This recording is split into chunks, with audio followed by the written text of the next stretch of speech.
बस से बड़ी खबर, शंकराचार्य के ठहरने वाले स्थान पर डीएम कोर्ट का नोटिस। पूर्व विधायक अनूप गुप्ता समेत 27 मकान स्वामियों को सार्वजनिक नोटिस जारी की गई। सीतापुर जिले में एक मामला चर्चा का विषय बना हुआ है।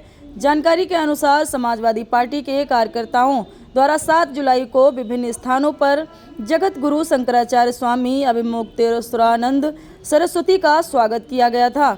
जिस स्थान पर शंकराचार्य का ठहराव हुआ था, उसी परिसर पर अब प्रशासन की कार्रवाई सामने आई है। बताया जा रहा है कि सीतापुर डीएम कोर्ट के आदेश पर समाजवादी पार्टी के पूर्व विधायक अनूप गुप्ता सहित कुल 27 मकान स्वामियों को सार्वजनिक नोटिस जारी कर चस्पा किया गया है। सूत्रों के अनुसार संबंधित भूमि को प्लाईवुड की भूमि बताया जा रहा है, जिसकी अनुमति कीमत लगभग 50 करोड़ रुपए बताई जा रही है। नोटिस जारी होने के बाद शहर में तरह तरह की चर्चाएं शुरू हो गई हैं। यह पूरा मामला सदर तहसील क्षेत्र का बताया जा रहा है। फिलहाल प्रशासन की ओर से नोटिस जारी किए गए जाने के बाद आगे की कार्रवाई पर सबकी नजरें टिकी हुई हैं।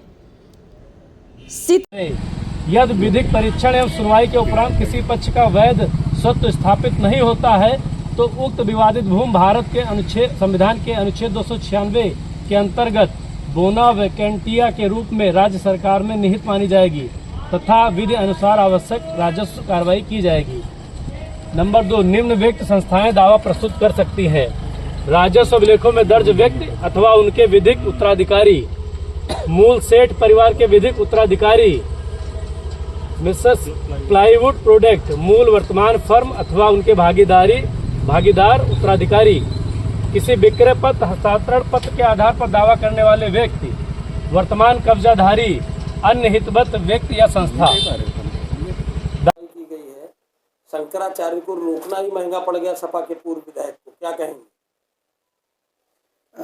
एक सार्वजनिक नोटिस जो जिलाधिकारी महोदय के न्यायालय से प्राप्त हुई है, उसको आज वहाँ पर चस्पा किया गया और एक सार्वजनिक रूप से उसको निर्गत किया गया।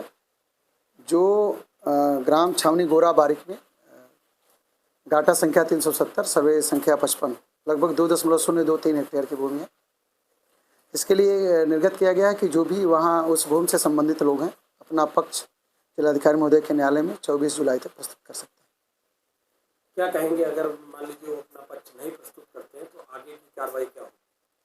अगर वो अपना पक्ष प्रस्तुत नहीं करते हैं तो ऐसी दशा में ये नोटिस में दिया गया है कि उनका फिर स्वामित्व से संबंधित अगर कोई चीज़ सिद्ध नहीं हुई तो फिर सरकार में नीति कर दी जाएगी, जैसे शेष भूमियाँ प्लाईवुड से संबंधित की गई। तो क्या बुलडोजर एक्शन होगा उसके बाद सपा के पूर्व विधायक की जरूरत? नहीं, ये सब न्यायालय के निर्णय के अधीन है, जैसा न्यायालय का आदेश रहे। तो क्या मानते हैं प्रशासन की एक बड़ी चूक है कि नक्शा पास है, सब है, जब ये भवन निर्माण हो रहे थे, आधी कॉलोनी है शिवपुरी, तब उससे क्यों नहीं रोका गया? कहीं ना कहीं चूक है प्रशासन से?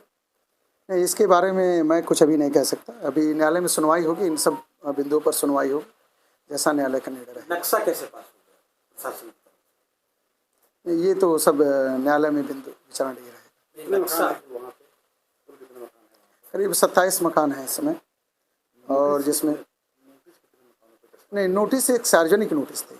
सार्वजनिक नोटिस में क्या है कि उस एरिया के अंदर जितने लोग हैं, प्रभावित पक्षकार, हितबद्ध व्यक्ति, कब्जा जिसका है, सभी लोग इसमें अपना पक्ष प्रस्तुत कर सकते हैं। सर, आप भी मानते हैं कि कहीं ना कहीं चूक है प्रशासन की, क्योंकि नक्शा पास किया उसके बाद में देरी हो गई प्रशासन? नहीं, इस मुद्दे पर मैं इस बात पर मैं कुछ नहीं कह सकता। सब न्यायालय में सुनवाई होगी, उसको निर्णय लिया जाएगा। नोटिस सार्वजनिक है लेकिन चस्पा केवल सपा के राष्ट्रीय सचिव के मकान पर की जाती है। नहीं, ऐसा नहीं है। नोटिस कई जगहों पे लगाई गई है, सार्वजनिक स्थानों पर, मकान में, उसके परिधि में जो भी आते हैं सबके ऊपर चिपकाई गई।